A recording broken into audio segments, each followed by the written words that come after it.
पितरों का उद्धार करती है श्रीमद् भागवत कथा। जानिए आत्मदेव, धुंधकारी और गौकर्ण की अद्भुत कहानी। श्रीमद् भागवत करने से पितरों का उद्धार हो जाता है। भागवत पुराण करवाने वाला अपना उद्धार तो करता ही है, अपितु अपने 7 पीढ़ियों का उद्धार कर देता है। पापी से पापी व्यक्ति भी यदि सच्चे मन से श्रीमद् भागवत की कथा सुन ले तो उसके भी समस्त पाप दूर हो जाते हैं। जीवन पर्यंत कोई पाप कर्म करते रहे और पाप कर्म करते करते मर जाए एवं भयंकर भूत प्रेत योनि में चला जाए, यदि उसके नाम में से हम श्रीमद् भागवत कथा करवाएं तो वह भी वैकुंठ लोक को प्राप्त करता है। इसके पीछे एक अद्भुत एवं विचित्र कथा है, जिसे आइए सुनते हैं। तुंगभद्रा नदी के किनारे किसी नगर में आत्मदेव नामक एक ब्राह्मण रहते थे। ब्राह्मण बड़े सुशील और सरल स्वभाव के थे, लेकिन उनकी पत्नी धुंधली बड़ी दुष्टि प्रकृति की थी। वह बड़ी जिद्दी, अहंकारी और लोभी थी। आत्मदेव जी के घर में कोई कमी नहीं थी, लेकिन उनकी कोई संतान नहीं थी। एक दिन उन्हें स्वप्न में हुआ कि तुम्हारी कोई संतान नहीं, इसलिए तुम्हारे पितर बड़े दुखी हैं और तुम्हारे दिए हुए जल को गर्म श्वास से ग्रहण करते हैं। आत्मदेव जी को बड़ा दुख हुआ। सोचने लगे कि मेरी संतान नहीं, इसलिए पितरों के दोष से ही मेरे घर में गाय का कोई बछड़ा नहीं होता और न ही पेड़ पर फल लगते हैं। संतानहीन व्यक्ति के जीवन को धिक्कार है, वह तो लोक परलोक दोनों ही में दुख पाता है। एक दिन सब कुछ छोड़ छाड़ कर दुखी मन से आत्मदेव जी सीधे वन चले गए।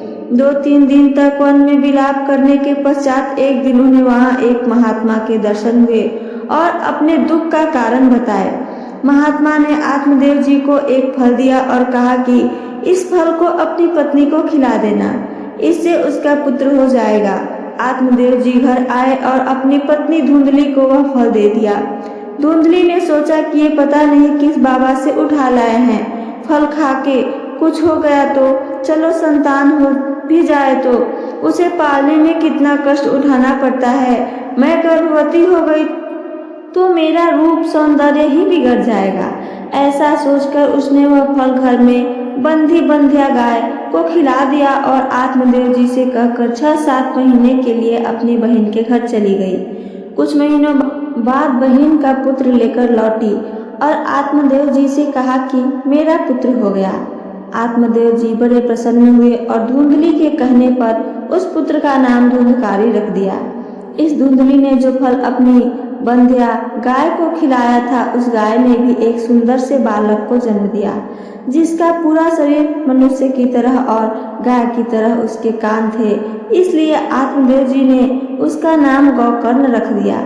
धीरे धीरे दोनों बालक बड़े होने लगे तो गौकर्ण पढ़ लिख कर विद्वान और ज्ञानी बना, लेकिन धुंधकारी बड़ा दुष्ट पैदा हुआ। गौकर्ण पंडित तो ज्ञानी, धुंधकारी महाखलह। गौकर्ण पढ़ने को बनारस चला गया। धुंधकारी गांव में ही बच्चों को पीटता, वृद्धों को परेशान करता, चोरी करता, धीरे धीरे डाका डालने लगा और बहुत बड़ा डाकू बन गया। मांस मदिरा का सेवन करता हुआ धुंधकारी रोज मध्य रात्रि में घर आता। आत्मदेव जी को बड़ा दुख हुआ। पुत्र को बहुत समझाया, लेकिन पुत्र नहीं माना। बड़े दुखी मन से आत्मदेव जी सीधे वन को चले गए और भगवान का भजन करते हुए आत्मदेव जी ने अपने शरीर का परित्याग कर दिया। अब घर में माँ रहती तो माँ को भी धुंधकारी परेशान करने लगा, यहाँ तक कि माँ को पीटने लगा। एक दिन धुंधली ने भी डरकर अर्धरात्रि में कुएं में कूदकर आत्महत्या कर ली। अब तो धुंधकारी घर में 5-5 वेश्याओं के साथ में रहने लगा।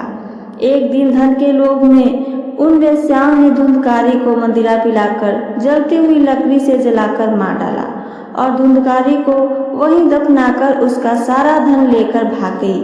धुंधकारी जीवन भर पाप कर्म करता रहा और मरने के बाद भयंकर प्रेत योनि में चला गया। एक दिन गौकर्ण जी तीर्थ यात्रा से लौटे तो जाना कि धुंधकारी प्रेत योनि में भटक रहा है। तब गौकर्ण ने अपने भाई के निमित्त श्रीमद् भागवत की कथा करवाई। 7 दिनों तक कथा सुनने के पश्चात धुंधकारी प्रेत योनि से विमुक्त होकर दिव्य स्वरूप धारण कर भगवान विष्णु के लोक में पहुंच गए। इसलिए पितरों के निमित्त श्रीमद् भागवत कथा करवाने से पितरों को मुक्ति मिल जाती है। श्रीमद् भागवत कथा सुनने का क्या फल होता है, आइए जानते हैं। मानव जीवन सबसे उत्तम और अत्यंत दुर्लभ है। श्री गोविंद की विशेष कृपा से हम मानव योनि में आए हैं।